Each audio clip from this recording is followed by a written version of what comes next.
श्रीमन्महागणाधिपतये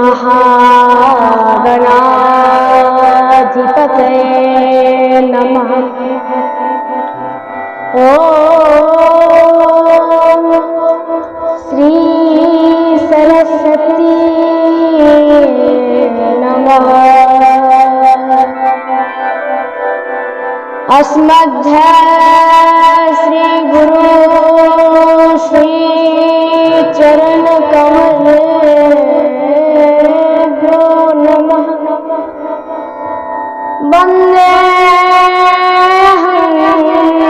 श्री गुरु श्री युतपद कमल श्री गुरु वैष्णवाश्च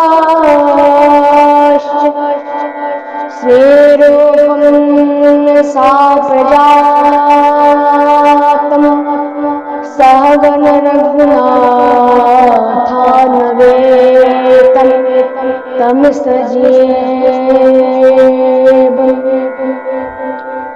साद्वैतं सावधूतं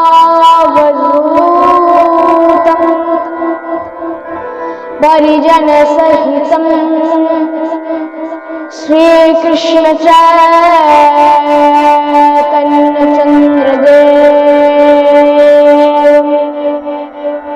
श्री राधा कृष्ण वदान सहगण ललिता श्री विशाखान्विता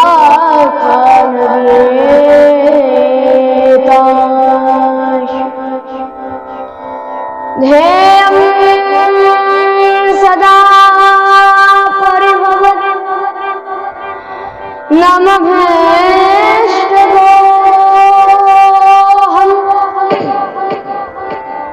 तीर्थास्पदं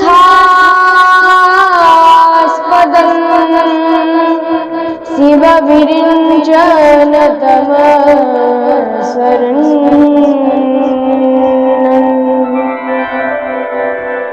परित्रारतिहं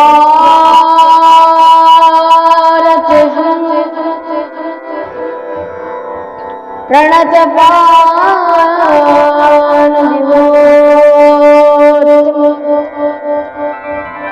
वन्दे महापुरुषं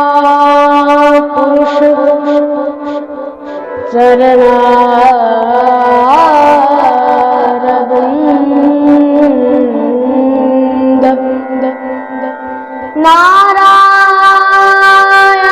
नमस्कृत्य नरं चैव नरोत्तमं देवीं सरस्वतीं व्यासं ततो जयमुदीरये।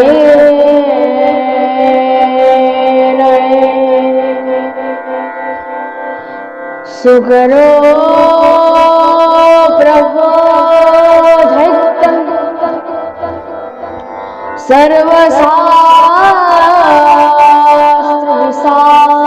सर्वशास्त्रविशारद एतत् कथा प्रकाशेन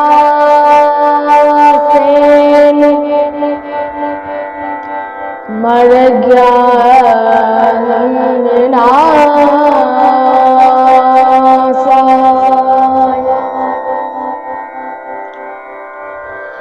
अतुलित बलधाम स्वर्णशैलावधीधं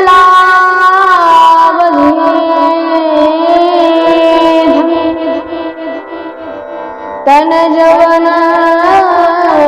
कृशानं ज्ञानरापत्रवन्नं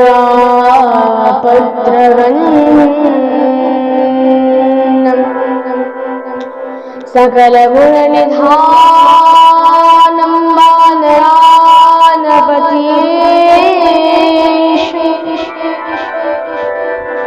रघुपति प्रिय भक्तं गातजातमिनमो नमः। गुरुवे गौरचन्द्र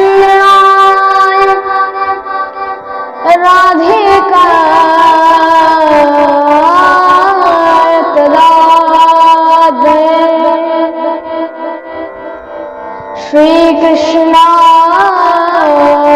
कृष्ण भक्ताय तद भक्ताय ते नमः। श्री कृष्ण चैतन्य प्रभु नित्यानंद श्री अद्वैत गदाधर श्रीवासादि गौर भक्त वृंद।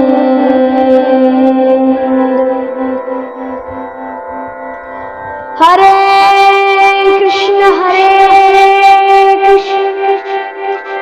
कृष्ण कृष्ण हरे हरे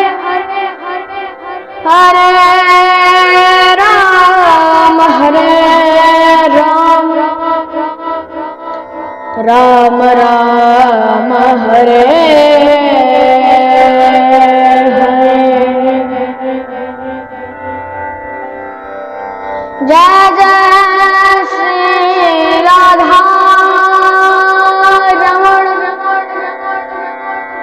जय जय नंद किशोर जय गोपी चित चोर प्रभु जय जय माखन चोर। बोले भक्तवत्सल भगवान की जय जय श्री राधे निताय गौर हरि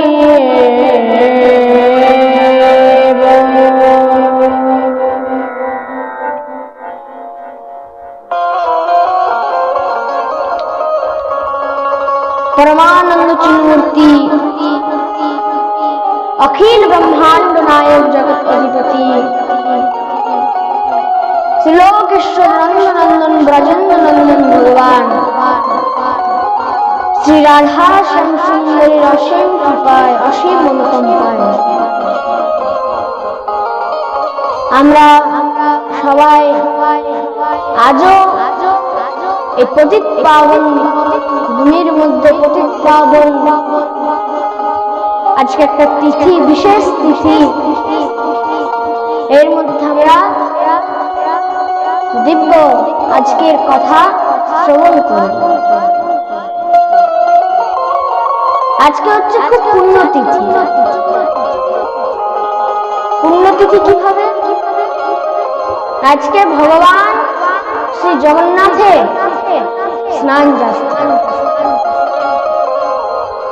তাই আজকে আমরা এই কথার মাধ্যমে শ্রবণ করব যে কলিযুগের মধ্যে ভগবান শ্রী জগন্নাথ কিভাবে আবির্ভূত হয়েছিলেন এই ধরাধামে। আসুন আমরা কথায় প্রবেশ করি। বলে জগন্নাথ ভগবান কি।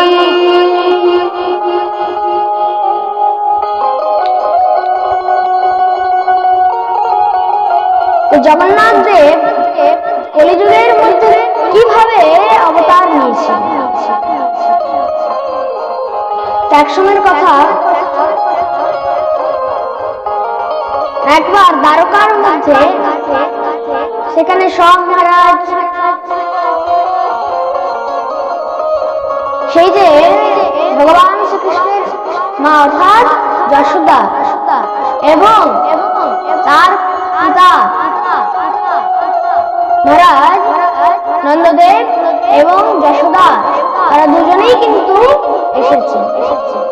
দ্বারকার মধ্যে যখন এসছেন, দ্বারকার মধ্যে যত মহিষীগণ ছিল, দেবকী ইত্যাদি যতই ছিল, সব গিয়ে সেই যশোদাকে ঘিরে বসে দিয়েছে। আচ্ছা যশোদা, তুমি তো আমাদের শ্যাম সুন্দরকে ছোট থেকে বড় অবধি তুমি লালন পালন করেছো, তুমি দেখভাল করেছো, আমাদেরকে একটু সেই কৃষ্ণের বাল্য লীলাগুলো একটু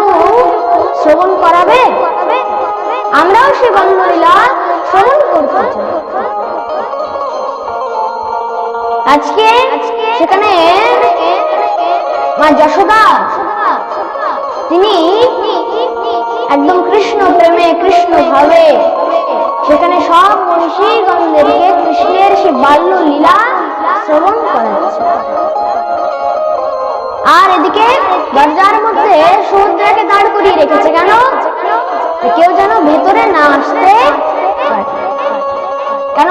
ভেতরে আসলে তো মহারাজ ব্যবধান ঘটে যাবে। তাহলে তখন কি করলেন?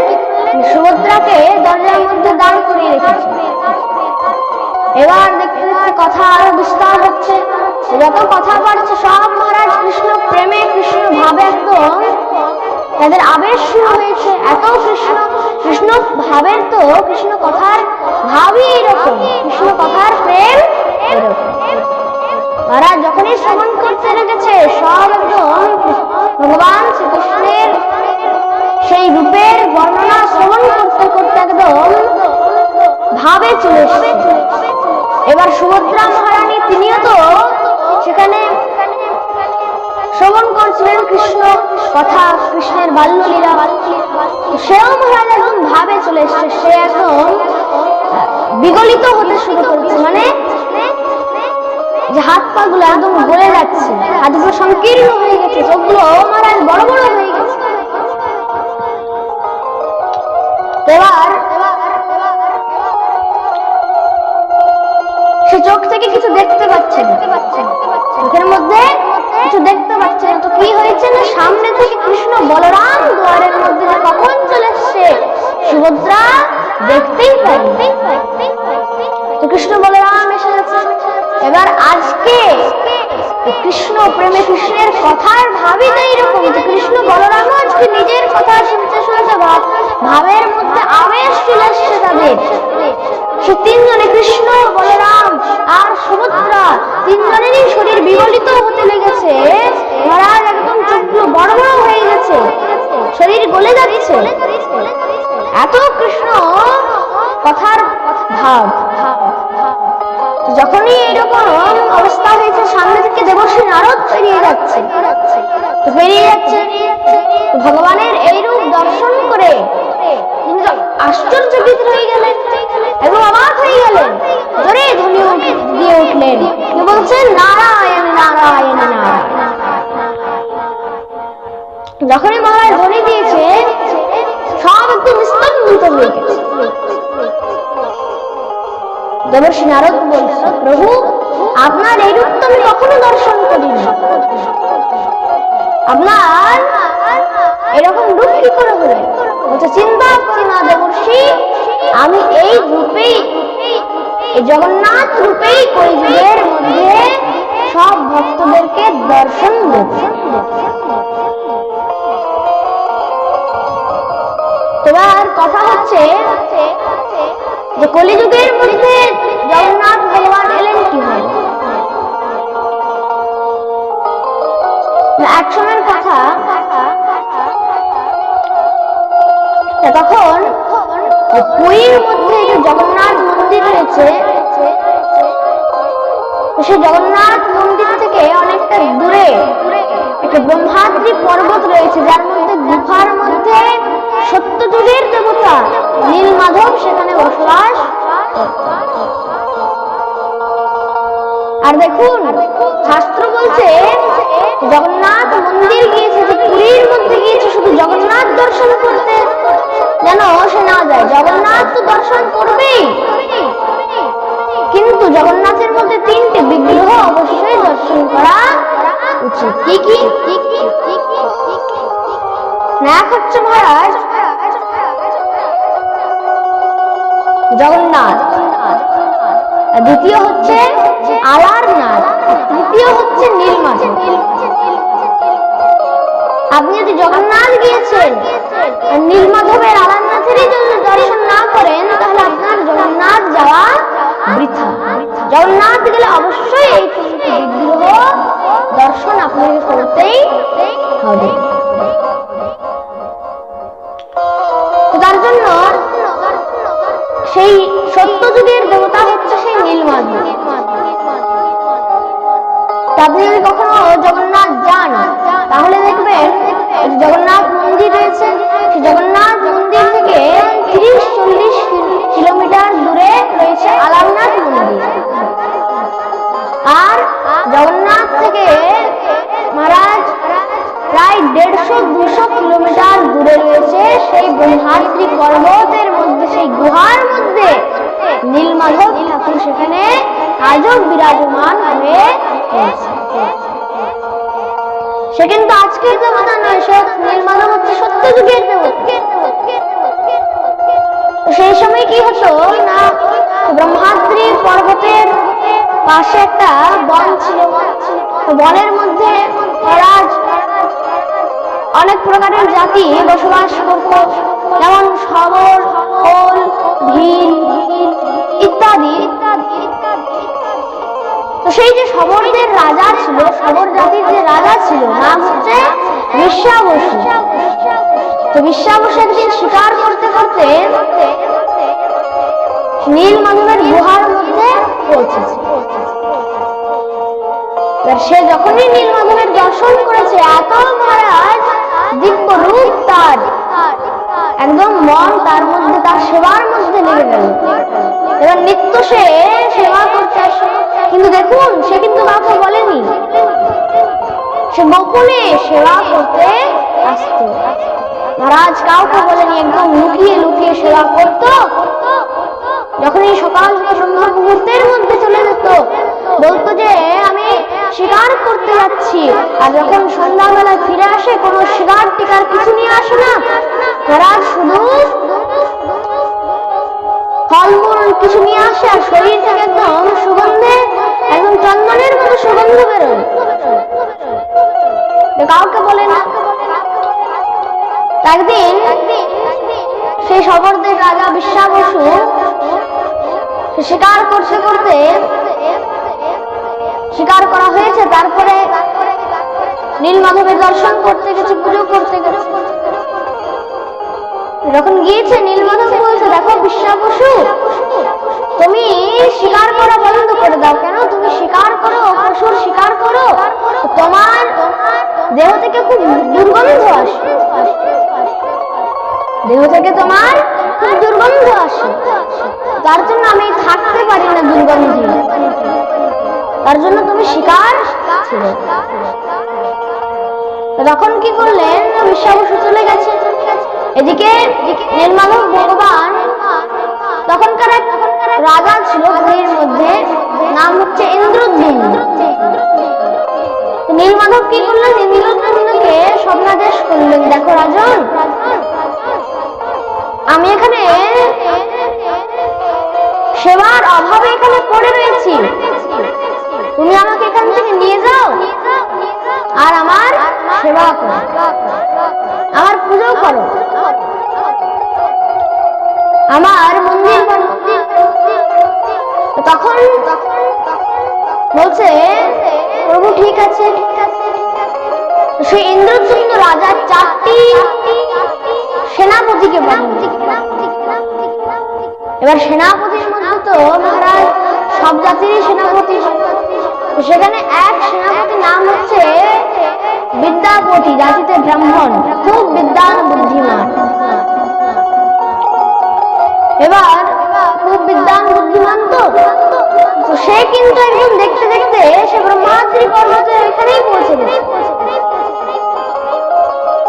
বিদ্যাপতি ব্রহ্মাদ্রি পর্বতের নিচেই একদম পৌঁছে গেছে। তো দেখবেন যখন আপনারা নীলমাধব দর্শন করতে যাবেন,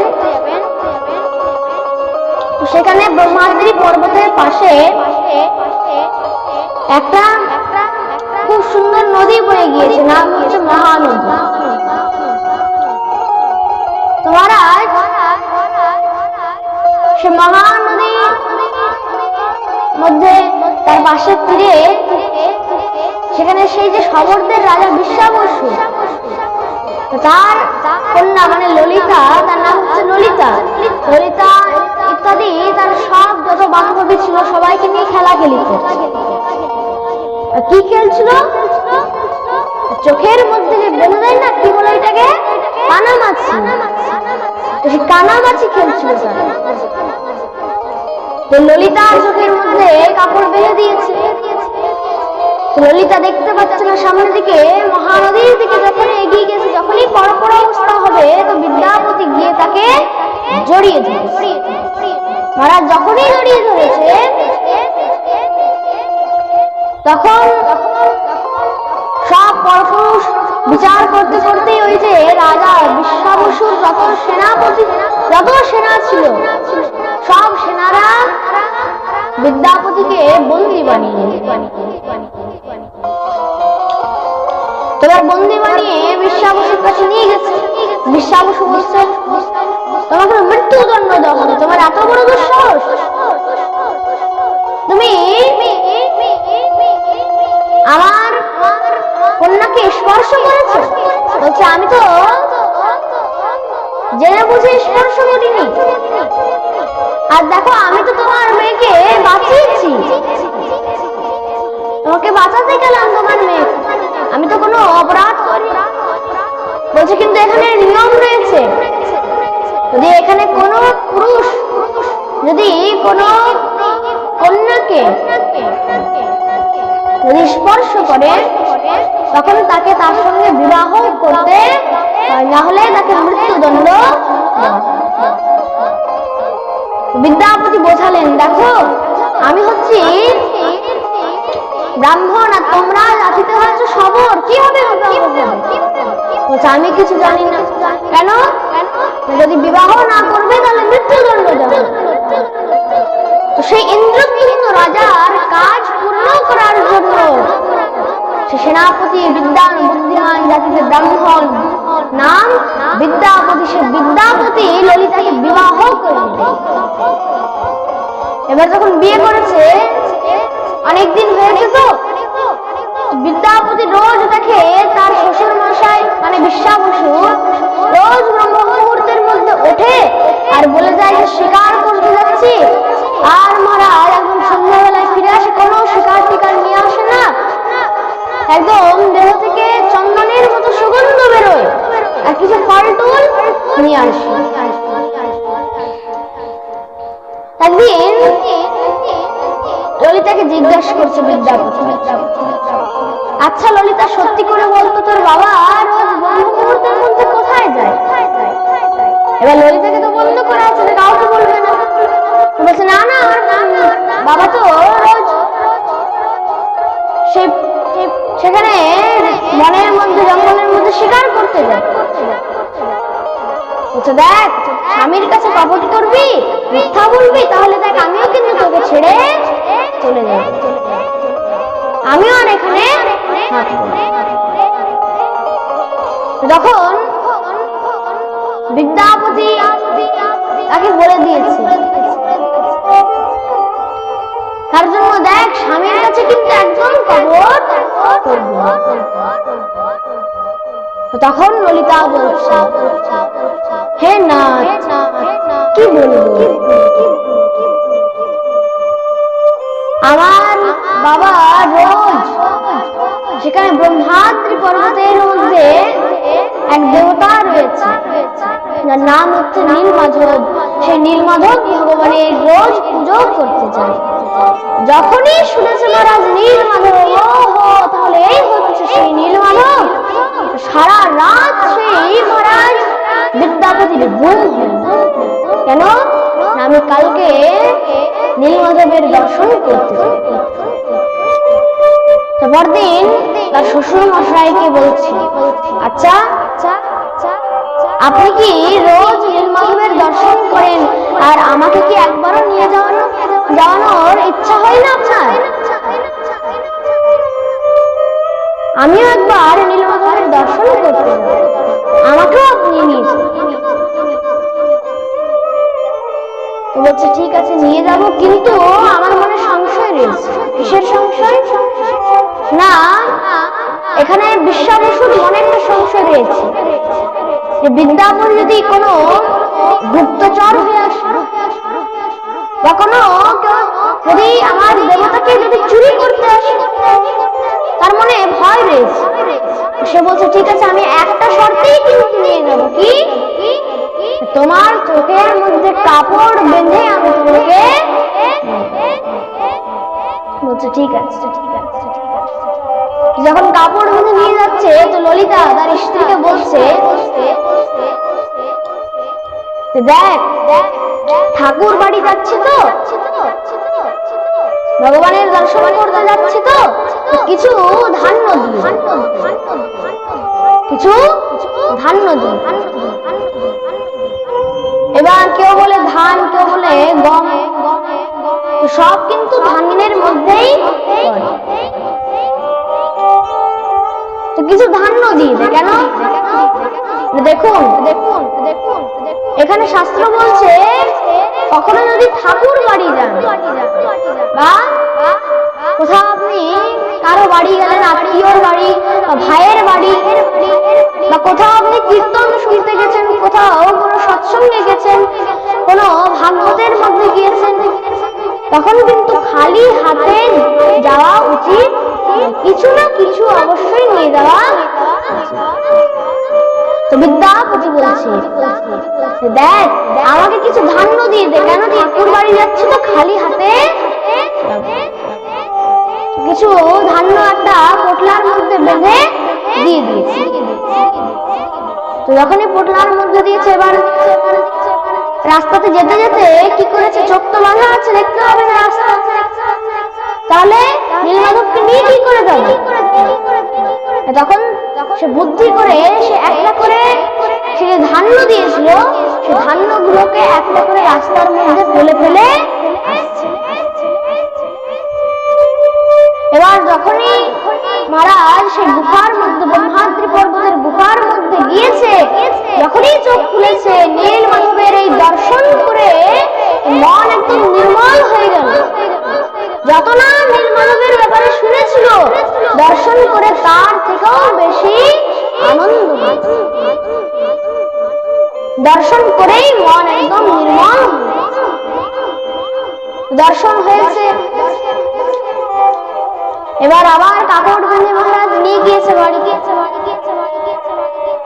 তো বিদ্যাপতি দেখছে আমাকে তো এখানে থাকলে বেশি দিন চলবে না, কেন রাজার আদেশ পূর্ণ করতে হবে। তো কি করলেন, একদিন পূর্ণিমার রাতে, মন্দির শুনলেন, পূর্ণিমার রাতের মধ্যে একটু আলো আলো আছে তো বনের মধ্যে, তো রাস্তা পরিষ্কার দেখা যায়। তো বিদ্যাপতি দেখলেন এটাই খুব ভালো সুযোগ, তিনি রাতের মধ্যে বেরিয়ে পড়লেন। এবার রাতে সেই যে ধান্যগুলো ফেলেছিল, ধান্যগুলো একটু ছোট ছোট গাছ হয়ে গেছে, আর পূর্ণিমার রাতে পুরো গাছগুলোকে দেখা যাচ্ছে। তো সেই রাতের মধ্যেই বিদ্যাপতি গাছগুলোকে দেখে রাস্তা চিনে আর সেই নীলমাধবের গুহার মধ্যে চলে গেছে। এবার যখন গুহার মধ্যে চলে গিয়েছে, নীলমাধবকে বলছে, আপনি তো প্রভু রাজাকে স্বপ্নাদেশ করেছিলেন, ইন্দ্র রাজাকে, আমি আপনাকে নিতে এসেছি। এই বলে যখনই নীলমাধবকে ধরতে গেছে, নীলমাধব একদম অন্তর্ধান। তো তখন মন একদম চঞ্চল হয়ে গেছে, হে প্রভু কোথায় গেলেন, হে প্রভু কোথায় গেলেন, সামনে আসুন।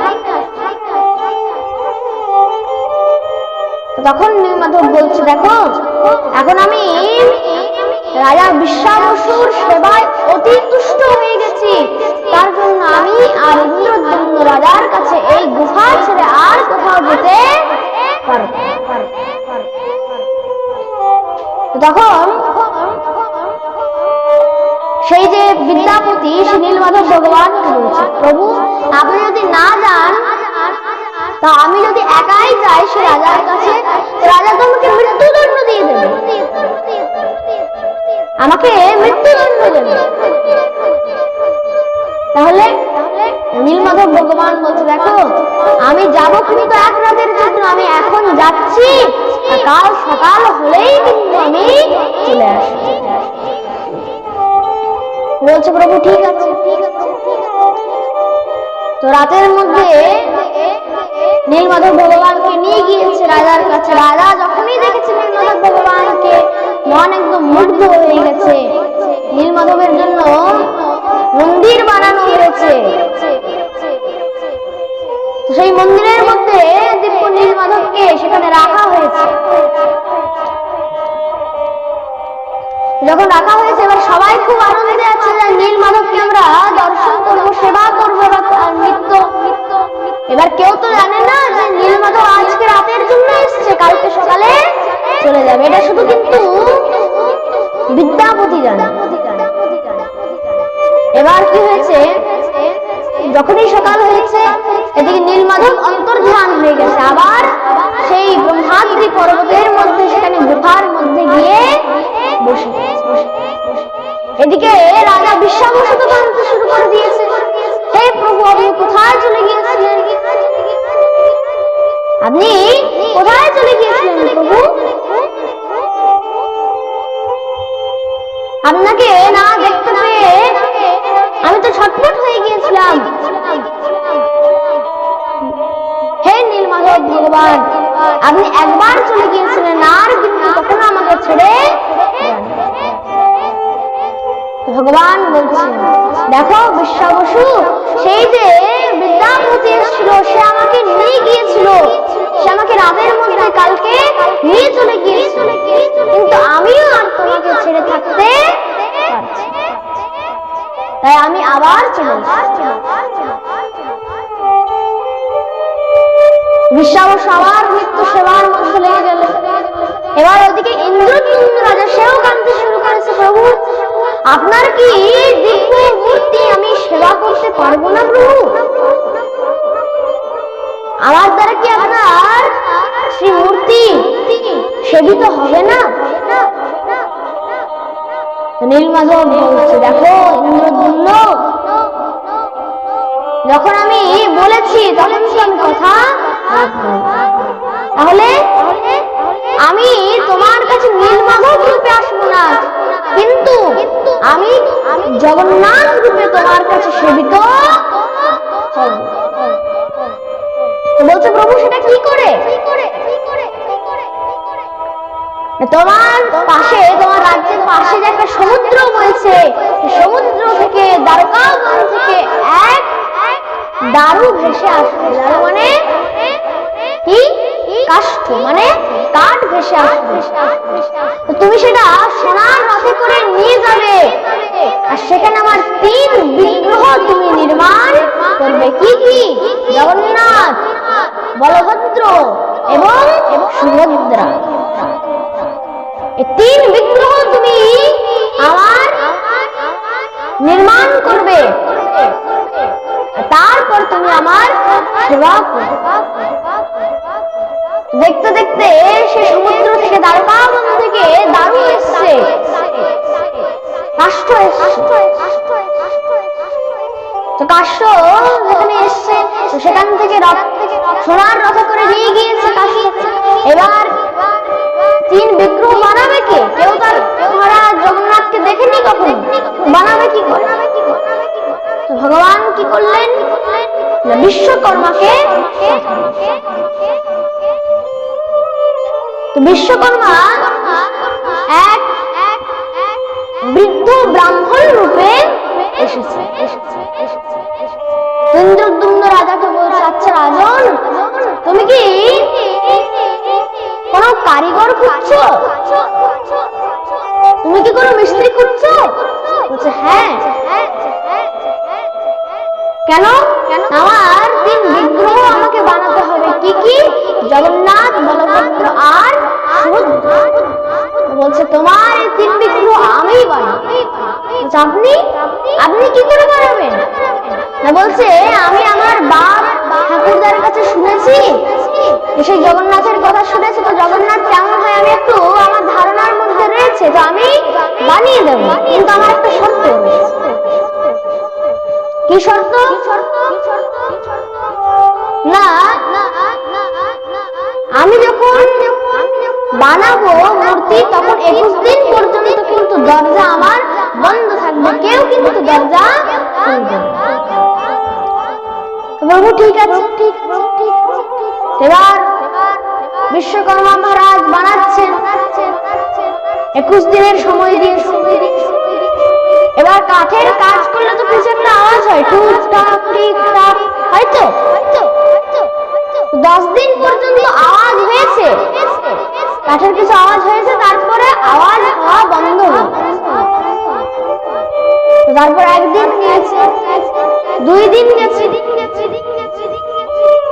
3 দিন গিয়েছে, এবার 4 দিনের বেলায় মহারাজ সেই যে ইন্দ্রকুম্ভ রাজা ছিল তার স্ত্রীর নাম হচ্ছে গুন্ডিচা। স্ত্রীর নাম কি? গুন্ডিচা। তো সেই গুন্ডিচা মহারাজ সে বলছে, দেখো কিছুদিন তো খুব কাঠের আওয়াজ হচ্ছিল, বিগত 4 দিন ধরে আর কোনো আওয়াজ হচ্ছে না কেন? আমার মনে হয় সে ব্রাহ্মণ যদি মরে যায়, একে তো ব্রহ্ম হত্যার দোষ লেগে গেল, তো আমাদের অভিশাপ লেগে যাবে, আমরা তো আবার ভবসাগরের মধ্যে চলে আসবো। তাহলে কি করা যায়? দেখো একে তো বৃদ্ধ হয়ে গেছে, একটু বয়স্ক হয়ে গেছে, আর কোনো খেয়ে দেয় কিছু নেই, বলছে 21 দিন পর্যন্ত, 14 দিন হয়ে গেছে, আমার মনে হয় মারা গেছে। তো চলো আমরা দরজা খুলে দিই।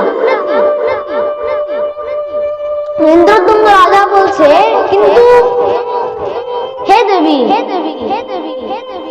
সে ব্রাহ্মণ তো 21 দিন পর্যন্ত দরজা খুলতে মানা করেছে। তখন তারা দুজনে মিলে বিশ্বকর্মা ভগবানকে সেখানে ডাক দিচ্ছে, হে বিপ্রদেব, হে ব্রাহ্মণদেব। যখন ডাক দিয়েছে কিছু তো আর আওয়াজ আসছে না ভেতর থেকে, তখন আরো চিন্তা বেড়ে গেছে, আর না থাকতে পেরে দুজনে মিলেই সেই দরজা খুলে দিয়েছে। আর যখনই দরজা খুলেছে বিশ্বকর্মা ভগবান তিনিও অন্তর্ধান হলেন। যখনই অন্তর্ধান হয়ে গেছে, আর দেখুন এখানে সেই যে মূর্তিগুলো 3 বিগ্রহ যে হয়েছিল, সেই 3 বিগ্রহ কিন্তু সম্পূর্ণভাবে তখন নির্মাণ হয়নি, তখন কন্টিনিউ চলছিল, মানে ফিনিশিং কাজ তখনো বাকি ছিল। প্রেম সে বলো রাধে রাধে। তখন তারা সবাই ভগবানকে ডাকছেন, হে প্রভু, আপনার তো এই বিগ্রহ সম্পূর্ণভাবে তৈরি হয়নি, হাতগুলো মহারাজ তৈরি হয়নি সম্পূর্ণভাবে, অর্ধেক থেকে গেছে, আর পাটা বলে কোমর পর্যন্ত হয়েছে, তারপরে আর। তো ভগবান বললেন, চিন্তা করো না রাজন, আমি কলিযুগের মধ্যে এই জগন্নাথ রূপে, এই বলভদ্র, এই সুভদ্রা রূপেই আমি সব কলিযুগের যত ভক্ত থাকবে সবাইকে আমি দর্শন দেব। আর সেই তখন থেকে ভগবান শ্রী জগন্নাথ, বলভদ্র এবং সুভদ্রা মহারানীর রূপেই কলিযুগের মধ্যে, পুরীর মধ্যে, সেখানে গুন্ডিচা মন্দিরের মধ্যে সব ভক্তদেরকে দর্শন দেন। আর আজকে সেই জগন্নাথ দেবের দিব্য স্নান যাত্রা। বলিয়ে জগন্নাথ ভগবান।